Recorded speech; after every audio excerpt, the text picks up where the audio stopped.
What is up, jabronis? JJ back here on Pure Bets, another live MLB preview show. Got a few bets lined up for today, so I'll be able to go through all of them with you.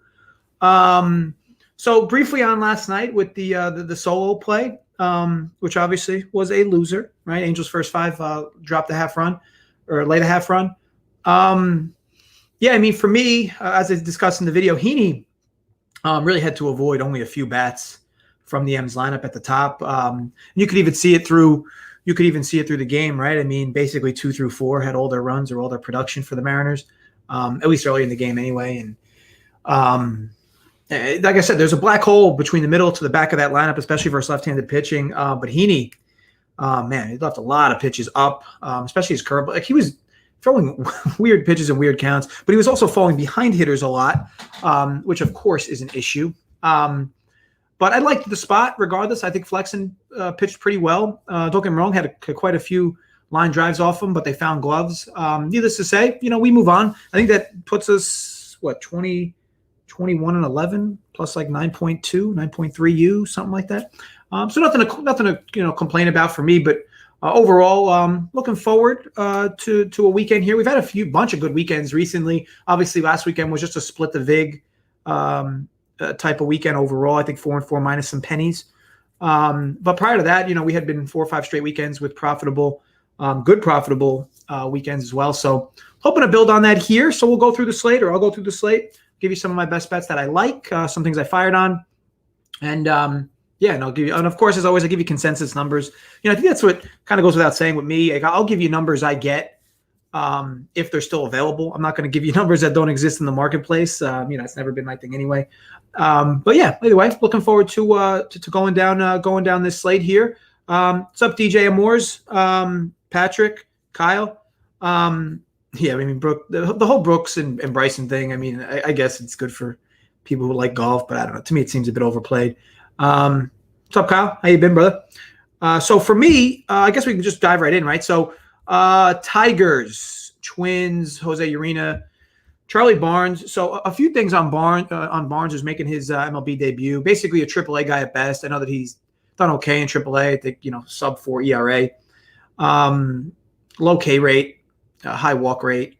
So a lot of things aren't exactly good on his end, but he does get a lot of ground balls, and he's going to play a weak Tigers lineup today. Jose Urena, what is there to say about him? I mean, he's been pretty bad. Even his surface, and I'm a guy that obviously likes to look at the advanced stuff, and even that's pretty bad for him. A guy that really struggles with location. It gives up way too many hits, walks as well.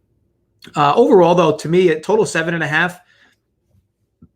Feels a little light. I know this is a 7-inning game, but I mean, if we argue the Tigers are likely going to put this kid into some trouble today, Urena is not exactly going to go through this lineup smooth sailing either on the Twins end. So call it a very slight lean over. I don't like betting totals in 7-inning games, and I'll give you a few brief reasons why. First of all, if you bet an under in a 7-inning game where the total's like 6.5 or 7-ish, if the game's 3-3, I mean, the bet's a practical loser. I don't even mean that if it's 6.5, like even 7.5. If both teams scored 3 runs, it is very likely you are losing this bet, because again, it'll go to extra innings. So, maybe we can make the argument that overs with smaller totals in these games make a little sense because of that extra, we'll call it percentage of chance that the games go to extra innings.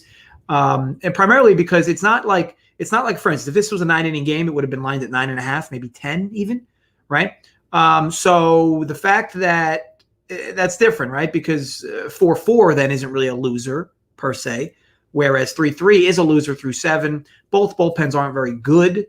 But again, I don't like betting totals in these games. And for me, I'd go as far to argue that this is a cheap price for Minnesota. But again, what are we going to get out of this kid Barnes, right? I mean, that's a complete, variable that's kind of tough to predict. So just a stay away spot for me, call it a very slight lean. Favor of the over at 7.5, but I do see 8 starting to pop here late as of like 10 minutes before this video started. So that's kind of not in the realm anymore. So I definitely don't like it over at 8. So we'll call this game a complete pass for me. Blue Jays, Rangers. And again, guys, I know that I don't always promote this or whatever, but feel free to ask questions in the chat. I'll always try to get to them. At least it's towards the end or towards the at least as I do the show. So feel free to just drop anything in. I'll try to answer them as I best can. Also worth noting, weather could be a bit of an issue in Northeast games. It's going to be fairly ugly today. Should be fairly ugly today. Any games that are in the Northeast, and that's a decent segue here to the Blue Jays Rangers.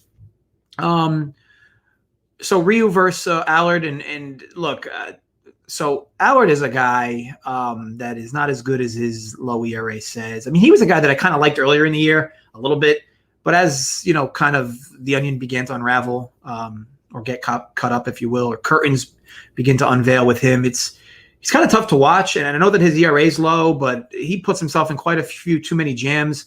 This Blue Jays team is not exactly the type of team you want to not exactly have a put-away pitch against.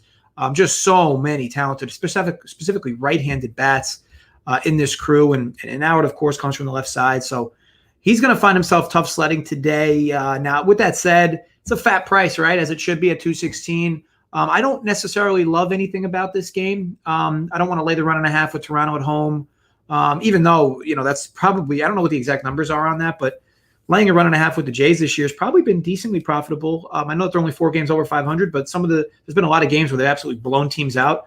And they, while of course they've lost 42 games, it's probably been decent dog money in favor of the run line for some of their games. But either way, this spot here, Ryu should pitch well. Again, you throw a lefty at this Texas lineup, they usually usually it's fairly easy to navigate. Again, a bunch of their best bats are from the left side. But with the Blue Jays here, look, you can argue for their team total over. It'll probably be 5-ish. My issue there, of course, might even be 5.5. I actually can't be 5.5. It could be. But at least we'll call it 5 at decent vig. My issue there is, of course, a home team. You get 8 at-bats, so you have to do most of your damage there. They're a big favorite, so they likely only will have 8 at-bats. And look, rain's, of course, in the forecast. This is just going to be another pass spot for me. I don't really love necessarily anything about this game. What's up, Greg? Sports Wizard, Jonathan Nelson, DB9, where's the paper bag? I mean, so one loss deserves the paper bag. I don't know about that, but like I said, whenever I have 4 straight losses on the solo vids, I always break out the paper bag. But I mean, we see the record to date on the solo vids. I don't think the paper bag's necessary just yet.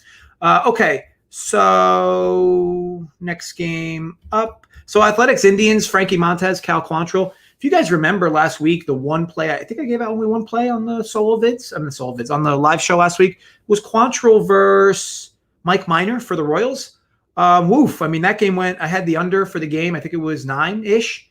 That game went smooth sailing, right? For first 3 innings, right? No runs, no hits.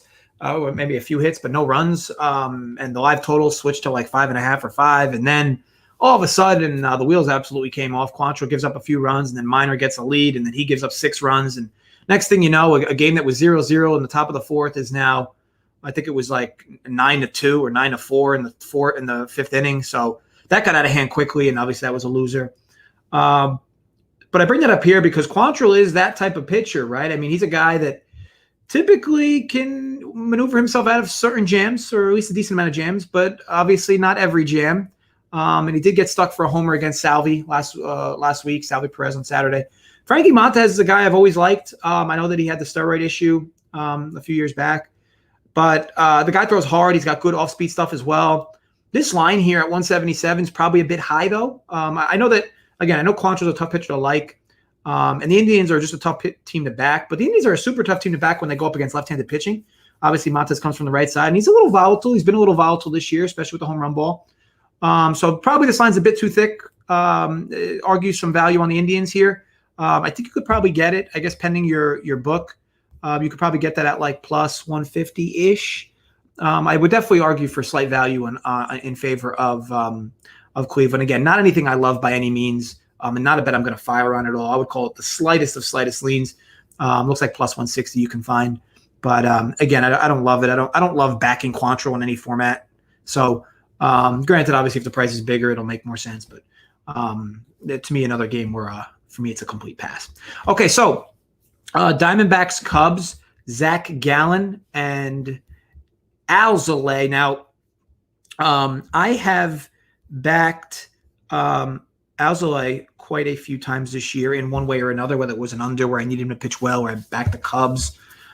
This spot, though, is an interesting one primarily because Alzolay does not exactly enjoy pitching on the road. And for me, this is a pretty fair spot for the D-backs to get some runs. Now, I've said this before that I don't like I won't be betting on the Diamondbacks to win games likely for the rest of the season. This has nothing to do with what I think about their lineup or their pitch. They're playing games like they don't want to win games. I mean, they like I said, I've said this before. Their manager brings in weird pitchers at weird spots, and their bullpen's just all over the place. They've had they pull starters early. They pinch hit random guys at random times. Their starting lineup is always all over the place in terms of their bats. But the top of their lineup does have some life to it. And I kind of liked what I saw yesterday. I know they had, I think, 7 or 8 hits. They had ample opportunities to get extra runs as well. They didn't even really have much extra base hits. But again, they were able to put runners in scoring position, get foot traffic against Hendrick. And let's also keep in mind here yesterday, the Cubs used their 3 best relief arms after Hendrick. So, today, will they use that same group of guys? Maybe. But I'll take the chance that they're not. I actually really like the Diamondbacks team total here. It's 3.5. I like them to get runs. I know that they're the home team, so if they win like 3-0 as a dog, that would be quite painful. But one of my best bets of the day here, 3.5. I got a -125, bet MGM. And I like the D-backs to plate some base runners against Alzolay here. So I'll just type this in for you. It's one of my best bets. D-backs over 3.5 runs. I actually like that up to like $1.35 or $1.40. So that is one of the bets I like. And that was from BetMGM. Depending your book, you might get forward even money. I guess I can't entirely mind that because it's Las Vegas. It's just hard for me to envision this Diamondbacks team at home scoring 5 runs. It could happen. To me, the true value is on them getting 4 runs. I know it's only 1 run. You may be like, oh, that's not big of a difference. But, I mean, look at how much lines swing for 1 run. It is a big difference. I agree with you to a certain extent, Vital, where, stay away from garbage teams. I'm not backing the Diamondbacks to win. I just think Alzolay has not been a great pitcher over his last recent stretch. And to me, this line is as small as it is primarily because the Diamondbacks are not winning games and they're not playing well. And they're not even really trying to win games collectively. But because of that, that's what's opening up this smaller line where I don't want to say it looks like a trap because maybe it does to some people. But I'd argue, the line, you're paying to me today with Alzolay, you are paying a heavy tax if you're betting the Cubs. And to me, I get it. Obviously, the Cubs are a much better team. Diamondbacks aren't trying to win games. However, the Cubs have no business being $1.30 here. But because I can't bet the Diamondbacks to win games right now, personally, that's why I prefer their team total. I do think they score runs today. I do think Alzolay's not an innings eater, and I do think they will get the worser end of the Cubs pen. The Cubs have good top pen arms, of course, led by Kimbrel, but once you get beyond that, it's really not all that appetizing. So I just think the Diamondbacks will get guys on. The Diamondbacks will have opportunities to score. If we happen to get a home run or 2, I mean, even better. But I do think they're gonna be put in positions to get runs today. And to me, the 3.5 number is an indirect correlation of this extra tax that's on the Cubs because in reality, there's no business the Diamondbacks have being an underdog today. But I understand the fact that how poorly they've played the first half, how bad they looked yesterday. I get it. But I think that's opened up some value on their over today. 3.5 runs, -125. That was at BetMGM in New Jersey. Okay, so moving on. Phillies Marlins. So Vince Velasquez, Zach Thompson. Vince Velasquez, your typical sexy pitcher from Philly. And when I say sexy, I mean in the fact that you're a guy that typically gets a lot of strikeouts and typically looks good when you watch him in certain aspects, but also gives up a lot of home run balls, walks too many guys. Typically in his career, he's been better at home, though. For me, I personally I can't bet the Marlins in any aspect if they're a slight dog on the road. I don't really care who they're playing. Now, the Philly, and especially if they're going up against a right-hander, against a lefty, maybe, because they have good righty pop. But so I'm just trying to see what the current number is. Okay, yeah, so it's 115.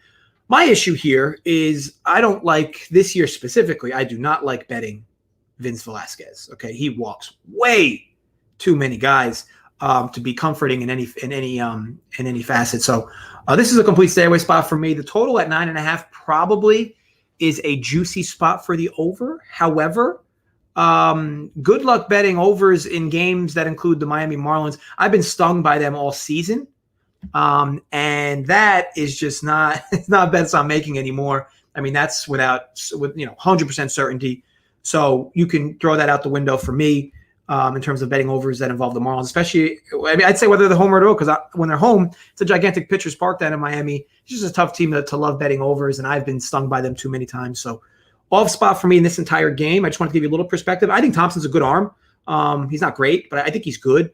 I think he's got regression coming with that 2.25 ERA. Will come today, maybe.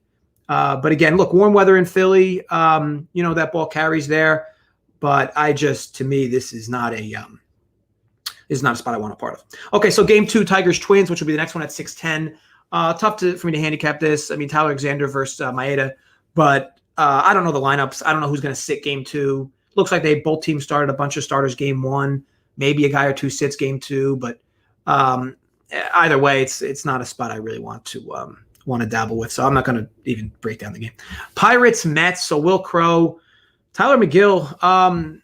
There is not a whole lot of data on McGill thus far, and I know that he's a fairly young kid, I think mid-20s, early 20s, something like that, but he doesn't exactly have a whole lot of MLB experience, so it's kind of tough to weigh in what you really think of him.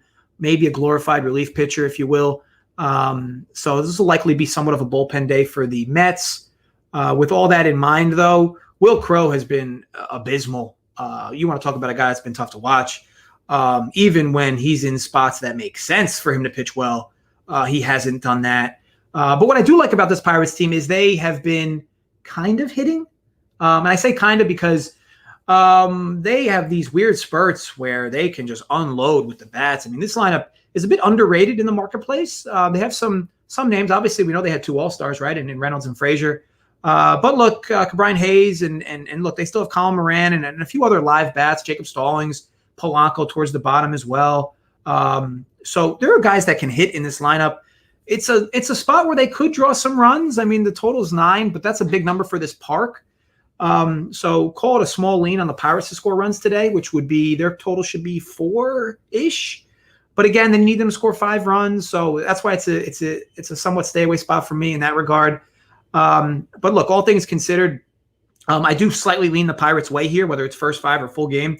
I just think that this is a line that is mathematical in the sense that the Mets are a better team, and they're just going to inherently be about $1.50 against the Pirates in most scenarios, even though on the road, unless there's one egregious pitcher versus another egregious pitcher. But here you have, like I said, a questionable arm on the Mets end. Will Crow's been bad, but I do think the Pirates can score here, so I do kind of lean them very slightly.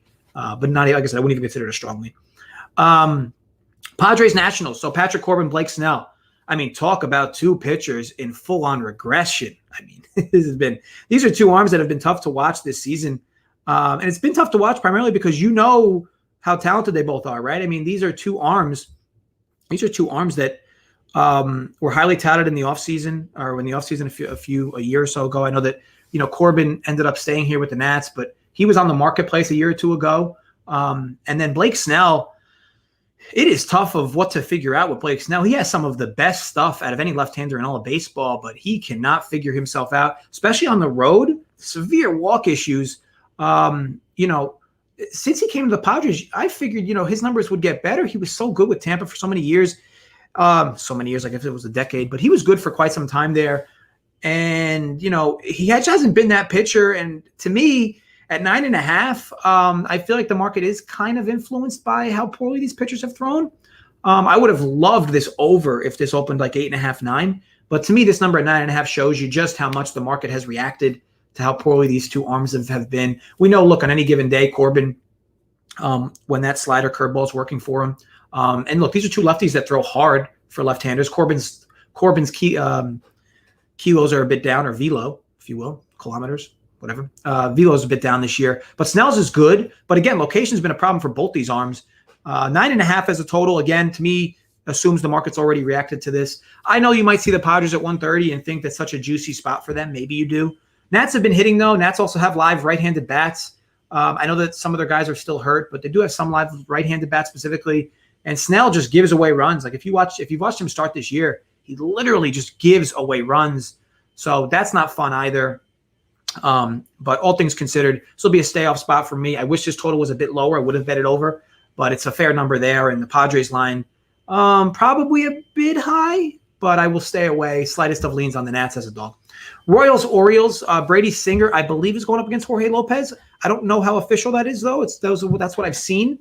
For those that watch any of my videos, you kind of should know my thoughts on Jorge Lopez. A guy that has great stuff, but just literally cannot figure himself out. It is tough to watch him at times, because you see a really live fastball and a good changeup, and it's like this dude just hangs up a lot of pitches. So faces the Royals here. Brady Singer's, another pitcher where you watch him, and he's got some good stuff too, but head scratching as well. Two very volatile pitchers today on the hill. Total of 9.5 for this Royals park is a very high total. And I always talk about, I feel like I might sound like a broken record to some of you, but there are totals at parks that you just have to stay away from because they basically, you won't make money betting overs at ceiling numbers at parks. This Royals total here at 9.5 is almost as high as you will find at a park at the Kansas City ballpark, Kauffman Stadium, if you will. So this is a stay away spot for me in terms of the total. I can't bet the under either, primarily because how volatile both these arms are, and both can give up 4 or 5 runs in any inning before they end up getting pulled. So, and as far as who I like, look, the Orioles have lost quite a few coming in, and I know that's been a little all-star break. And this is a team, look, you guys know I like betting the Orioles when they play left-handers, right? It's not a left-hander in Singer, so just a complete stay-away spot for me. Nothing I really like there. Okay, so Reds Brewers, Luis Castillo, Brandon Woodruff. This will be another best bet for me that I split correlated. I've said this for a while now. Luis Castillo is in form. Okay, I know you look at his 3-10 record; it might see a 4.65 ERA, but Luis Castillo is finding his stride now. I know he just pitched against the Brewers.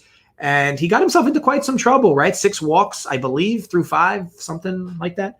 And he draws them again here. Now he's home, pitching in warm weather, which you guys should know by now. Luis Castillo, I love backing him when he's at home and he's pitching in warm weather. Now this line to me has been steamed way too far. And I get it. Woodruff's been excellent, right? So I get that, Woodruff is taking money here to a certain extent. But now it's gotten to egregious levels to me.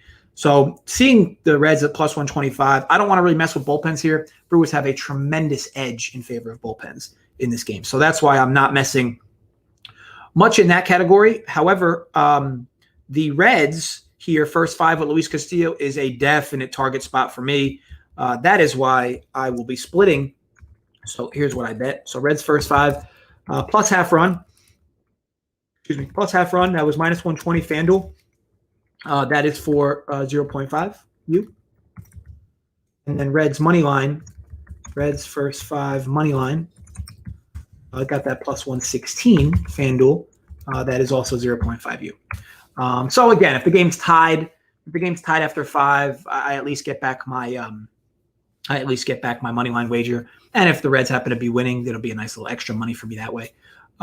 So yeah, for me, I really like Castillo here. I think it's just a complete market overreaction on Castillo on this game. Again, it had some steam this morning where it moved 20 cents ish, and that's really when it became favorable for me. Again, guys, you bet numbers, right? You don't get obsessed with where a line moves or whatever. Now, granted, sure. I mean, I'd be lying to you at times if I said line movement never matters to me. I'd be lying, right? Because at some points, if I don't understand why a certain line is moved, then yeah, it does make me question certain things. I have a good feeling on why this line moved, and Castillo's a tough pitcher to back. He walks a ton of guys. The Brewers have slowly improved, right, recently. But look, the Reds lineup is super live, and for me, and the reason why first 5 specifically is all because of the bullpens. The Reds are missing guys in their pen, and I know if you look up a certain stat, you'd probably see there's this 3-week stretch from the end of June, early July, where there's all these backup arms for the Reds had an ERA of I'm talking just their bullpen had this ERA of 1.9 or 1.8. So yeah, sure. Some of these guys have filled in admirably, but That's going to begin to regress, and the Brewers have a really good pen, and I don't really want any part of it. I do think Castillo outpitches Woodruff, though, here. Well, let me be more clear. I think it's a borderline coin flip who outpitches who. I'm going to happily take the extra 16 cents in my favor that Castillo can outpitch him for 5 innings. That's really the long shtick here. Again, I don't sit here and tell you this team's definitely going to win. This team's definitely going to win. Try to tell you guys on numbers and where value can be found or had. To me, coin flip, first 5. The extra steam moved it too far, in my opinion. So, yeah, give me the Reds first 5 with Castillo, who, mind you, since June has an ERA of 2. So, yeah, I'll happily take that today.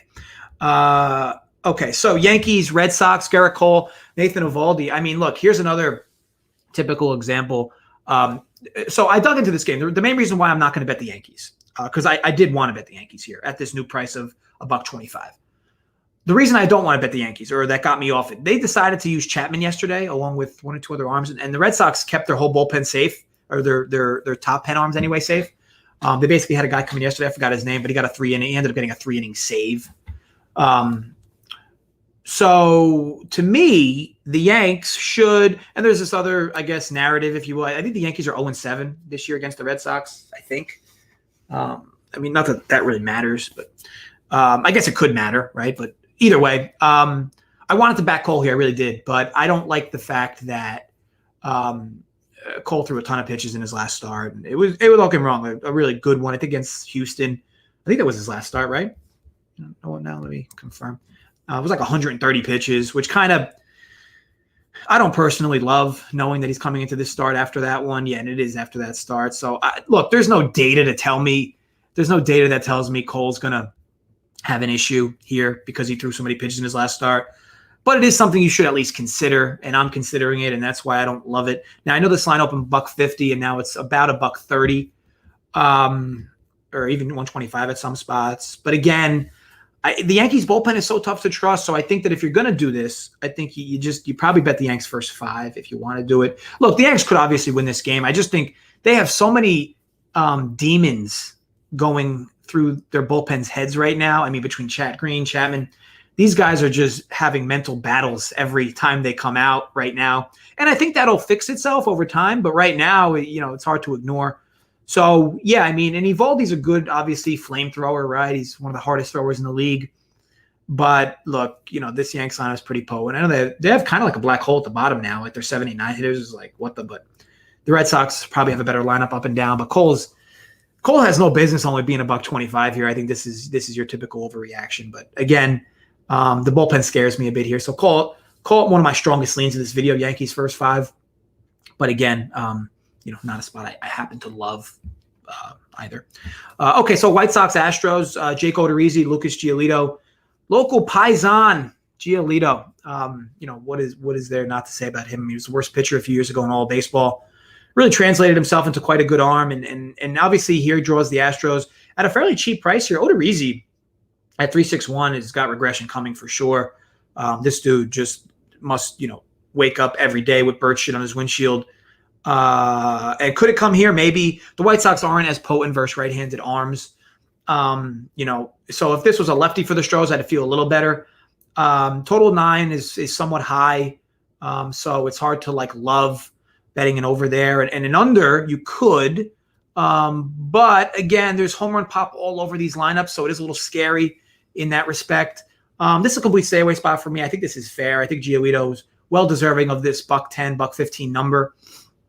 And Odorizzi, while maybe there's some slight value in favor of the White Sox, because I'm not an Odorizzi guy by any means, especially this year. I don't know if I trust this White Sox team to do enough damage. White Sox would probably need to put a few in the seats to really pull this one away, whereas the Astros are more than capable of grinding out runs differently than the White Sox are.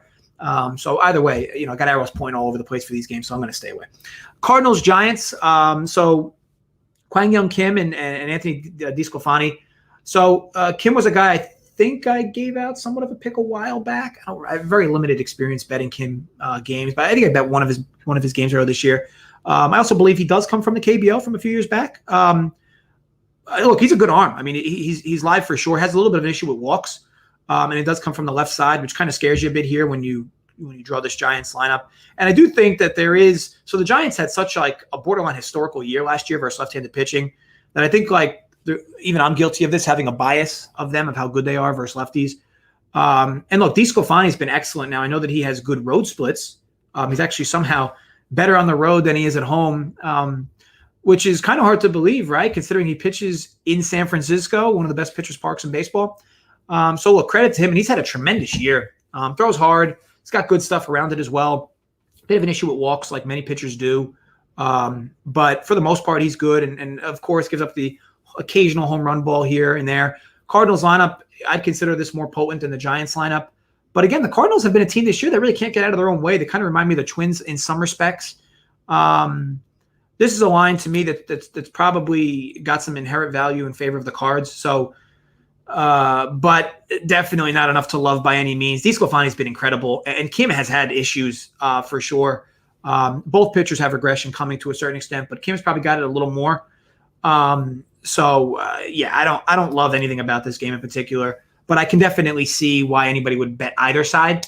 But again, nothing specific for me.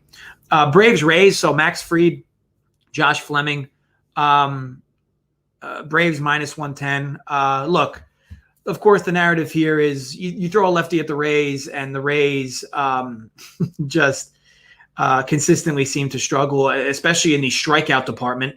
So maybe if you're into K props, Fried's K prop, assuming it's like 5.5-ish, might be some value on it. But the issue with Fried, right, is he's not exactly an innings eater. So you got to hope to get enough innings out of him. If he gives up a few runs, they're quick. They're very quick to pull him as well.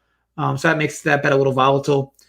Look, a slight lean here in favor of the Braves. Look, I'm not a Fleming guy by any means. He's a decent arm, but I don't love it. And I think that, look, the Rays pen, they have some good arms back there. I know that, Castillo, Thompson, and actually they have a few others, but there is the argument that I can understand that their pen is a bit overrated. You watch them pitch, and they do seem to get themselves in quite a bit of trouble from time to time. And again, this team is marketed as like a top 5 pen in all of baseball. So if they're that, sure, fine. But when you start talking about baseball, first of all, I think the best pen in all of baseball is the White Sox. So that's a separate conversation. But the Rays have a good pen, but I think they've actually underperformed this season overall. They've also dealt with injuries, but either way, I do think the Braves here are alive, maybe even first 5, because the Braves pen is a bit of a mess as well, or on the other end of things. So maybe first 5, but nothing I love about this game, but did want to get you some perspective. It is also a National League game, so it does favor the Braves in that respect. The Rays will have to be sitting somebody that they normally do not. Okay, so moving on to the next game. Rockies Dodgers. So Kyle Freeland, Walker Buehler. Walker Buehler has had another tremendous season. Now, granted, he's been a little fortunate with his 9-1 record. I want to be clear that any pitcher that has a 9-1 record is fortunate in some ways. If you don't believe that, just look at Jacob deGrom, who I would consider unfortunate in some ways. But Walker Buehler plays one of the best hitting teams in baseball, and of course gets that fortune his way in a lot of starts. He has been tremendous, though. His surface numbers are good. His advanced numbers are good. Look, there is always a little bit of worrisome when a pitcher goes into cores. You just kind of never know. And look, the Rockies, if you can make one argument about the Rockies, they can at least hit in their park. This has been shown through many years, and of course this season as well. Kyle Freeland, this is a scary matchup for him. Anytime you throw a lefty that doesn't really K a lot of guys at this Dodgers lineup is very potent versus left-handed pitching. I mean, of course, they're potent versus right-handed pitching as well, but they have a lot of righties that can mash. And, Freeland, I've always liked Freeland. He's a gritty pitcher that does find ways to get himself out of jams. And he needs ground balls too, which he gets from time to time. His ERA is a bit high, and his surface and his advanced stuff doesn't exactly defend him all that much either in terms of, helping him. But all things considered, to me, a total of 11.5 is probably a little high for this game today. Look, it's your typical Coors Field line. It's going to be warm in Coors. I'm not sure about the wind situation. I don't have that data in front of me. But, for me, Buehler likely pitches well here. Freeland likely doesn't. So I know the Dodgers are a fat favorite here at 255, but to me it's warranted. I wouldn't lay a 1.5 with the Dodgers on this spot. But, overall, I actually do lean them. I think they could, I'd argue they should be bigger than 255 here. Buehler's just so good, and Freeland gets himself in way too much trouble And you would assume the Dodgers will find a way to make him pay today for that. But either way, I will be staying away from this game. All right, so last but not least, Angels-Mariners. Maybe some mini nightmares, right, from yesterday. So Alex Cobb, Yusel Kikuchi. As you guys might not know, I am a closeted Mariners fan. This is an old school Mariners shirt. I used to have the fitted that matched it. I used to look like a cuck wearing both together. But I lost that hat. I went to Atlantic City one trip and lost it. Yeah, it was one of those kind of trips. But so this game, Alex Cobb, what's there to say about Cobb, right? He's been good, right? He hasn't been great, but he's been good. He walks way too many guys. And you might hear me say that a lot. Look, I consider any pitcher that walks more than 3 per 9 a guy that walks a lot of guys. So Alex Cobb is definitely in that mold. Now, he pitched really well in his last start. I remember that because I lost money back in the Orioles team total. But he's been good, right? But he has reverse splits, so he's worse versus right-handed bats. I liked what I saw from the Mariners yesterday. Look, I know that the Mariners right now, with the way they're built with injuries, that they need to do most of their damage with 1 through 5 in the order. But the good part today is they're facing a righty. And look, Mitch Haniger in France and Kyle Seager came back as well yesterday, which was a bit unexpected for me. And of course, he homered, just to stick it up my ass. But Mitch Haniger looked really good. Just a lot of good contact. They've been patient. And look, I want to be clear. I wasn't like downplaying anything the Mariners have been or haven't been. This team is 49-43, and they've won a lot of close games. And their bullpen, look, I know some guys might say that their pen is underrated, and that might be true. But you look at their numbers, and they're a middle of the pack pen. They have a few good arms. Like Graveman's good. Yesterday, Graveman got the short end of the stick. An error or two that kind of cost him a few runs, but none that got charged to him. I know I'm talking a lot that doesn't have any relevance to this game, but I go off on tangents, so deal with it. Kikuchi's been good. I think that he's kind of come into form a bit, right? His K numbers are a bit up. His walk numbers are a bit down from his career. There's a tough spot for him, though. This is a big ask for him to look. This Angels lineup, as I said, they have a lot of ready bats. The reason why I liked them yesterday versus Flexen, and I know that they kind of underperformed there, even though they did have a lot of hard shots that found gloves.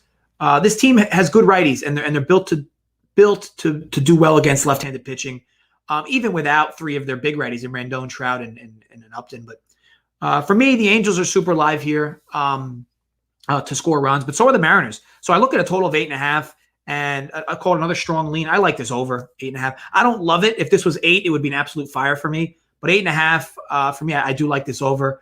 The Mariners used some good pen arms yesterday. The Angels did not.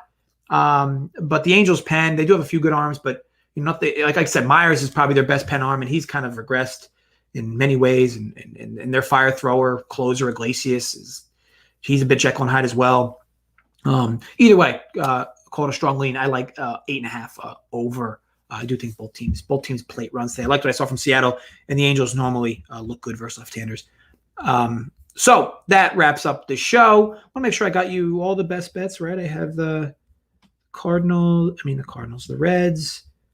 Let me just confirm real quick. I want to make sure what I bet. Make sure I'm not leaving you guys out to dry. I'm pretty sure those were the bets I made. Yeah, D-backs, Reds. Okay.